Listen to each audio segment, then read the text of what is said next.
Profesor ini bertanya-tanya, apakah Allah itu ada? Kalaupun ada, di mana wujudnya? Bagaimana wujudnya? Nah, itu pertanyaan pertama. Pertanyaan kedua, apa itu takdir?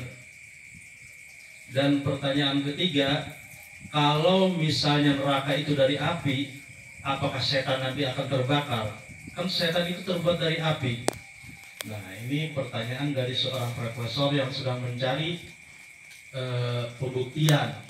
Kalau profesor kan identik dengan ilmiah lagi dia. Jadi apa-apa diteliti. Kalau belum ketemu terus mencari, seperti kisah Nabi Ibrahim. Cuman ini seorang profesor yang benar-benar istilahnya ingin membuktikan kalau keberadaan Allah itu ada di mana gitu.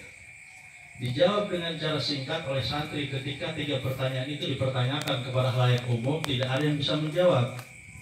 Lalu berdirilah seorang santri dengan spontan menampar itu profesor. Kaget kan si profesor, lah saya bertanya kok saya ditampar.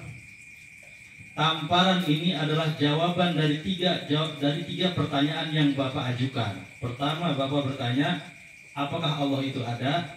Kalaupun ada, di mana wujudnya? Nah, dengan tamparan ini si santri menjelaskan, Bapak saya tampar terasa sakit tidak? Ya, jajal belah akhirnya untuk membuktikan, coba tampilin pipi orang sorangan. Nyeri ente? Nyeri. Berarti rasa sakit itu ada apa tidak? Ada. Nah, ketika pertanyaannya sakit itu ada, terus kemudian ditanya bentuk sakit kayak gimana, bisa nggak ngejelasin? Nah, makanya kita juga harus yakin di dalam diri kita bahwa Allah itu ada, sedangkan untuk wujudnya, bagaimananya itu jangan kita pikirkan. Berpikirlah kalian tentang yang diciptakan oleh Allah Subhanahu wa taala, jangan kalian berpikir tentang zatnya Allah Subhanahu wa taala. Itu pertanyaan pertama. Kemudian pertanyaan yang kedua, apa itu takdir? Nah, dengan tadi ditampar, ditanya balik oleh si santri, Bapak semalam mimpi apa, Pak? Bapak mimpi nggak bakalan hari ini tuh ketemu saya, kemudian saya tampar? Kan si profesor balik nanya, enggak, gitu kan? Nah, itulah yang dinamakan takdir, sesuatu yang tidak kita ketahui besok akan terjadi apa, besok terjadi, itulah takdir. Kemudian untuk yang terakhir, pertanyaannya, itu kan kalau setan terbuat dari api, karena kan unsur api, sedangkan neraka juga api. Lah nanti kan setan masuk neraka, apa terbakar itu setan? Apa kerasa sakit itu setan? Apa hancur itu setan? Nah, dengan logika ditampar tadi, tamparan itu kan pakai tangan. Tangan itu terbuat dari apa? Kulit. Dan pipi yang ditampar itu terbuat dari apa? Kulit. Kulit ketemu kulit, kerasa sakitnya. Ya begitu juga api neraka yang nanti membakar setan.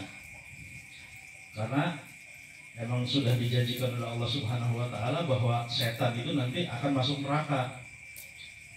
Kan itu unsur api, apa nanti terbakar, hancur dan terasa sakitnya. Seperti ya logikanya itu, kulit kalau secara logika dibuktikan dengan dicubit atau ditampar itu terasa sakit. Yaitu logikanya gitu ya. Jadi setan itu pasti hancur, pasti terbakar dan tersiksa. Jadi jangan pernah berpikir tentang zat Allah. Yakin saja, dan emang bukan yakin saja, emang harus yakin kita kalau Allah itu ada. Nah, contoh lain dengan adanya Allah selain emang dalil akli yang kita kelihatan lah gitu ya, dengan akal, dengan pikiran, adanya pohon-pohonan, adanya tumbuh-tumbuhan, itu Allah yang menciptakan. Jadi kita tahu siapa yang menciptakan, ya Allah yang menciptakan. Jadi Allah itu Maha Pencipta. Logika yang lain,